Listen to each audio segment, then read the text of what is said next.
अस्सलामुअलैकुम, आप देख रहे हैं प्राइम स्टार न्यूज़। मैं हूं असद इम्तियाज़ खान। शामिल करते हैं हेडलाइंस।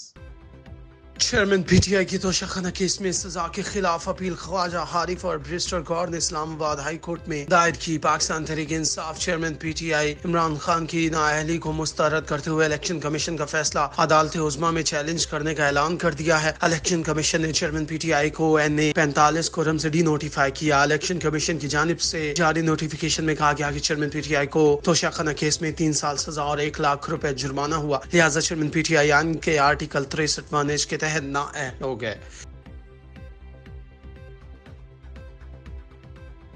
FIA साइबर क्राइम की इमरान खान के वकील नईम बचवाना से कई घंटे तक तफ्तीश। वफाकी तहकीकाती एजेंसी के साइबर क्राइम विंग ने चेयरमैन तहरीक इंसाफ इमरान खान के वकील नईम हैदर भंजोथा से कई घंटे तक तफ्तीश की। ज़राए के मुताबिक नईम हैदर भंजोथा तफ्तीश के लिए FIA हेडक्वार्टर्स गए। आज FIA ने इन्हें इमरान खान के खिलाफ तोशाखाना केस की समाअत करने वाले जज हुमायूं दिलावर की सोशल मीडिया पोस्ट से मुतालिक तहकीकात के लिए बुलाया था।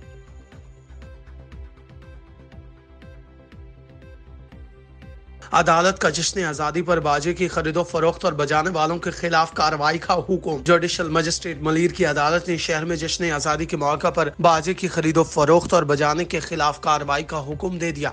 अदालत ने ज़ाब्ता फौजदारी की सेक्शन 2/190 के तहत पुलिस को कार्रवाई का हुक्म दे दिया। बगैर फ़ज़ाई सफ़र के 10 साल में पूरी दुनिया घूमने वाला शख्स। मशहूर कहावत तो आपने सुनी होगी कि शौक का कोई मोल नहीं। दुनिया में ऐसी कई मिसालें मौजूद हैं जिसमें लोग अपने शौक को पूरा करने के लिए किसी चीज़ की परवाह किए बगैर हर हद से गुजर जाते हैं। एक ऐसी कहानी डेनमार्क से ताल्लुक़ रखने वाले 44 साला पेटसन की है, जिन्होंने अकेले ही 10 साल में पूरी दुनिया का सफ़र किया। अब तक के लिए इतना ही। मज़ीद बाखबर रहने के लिए देखते रहिए प्राइम स्टार न्यूज़।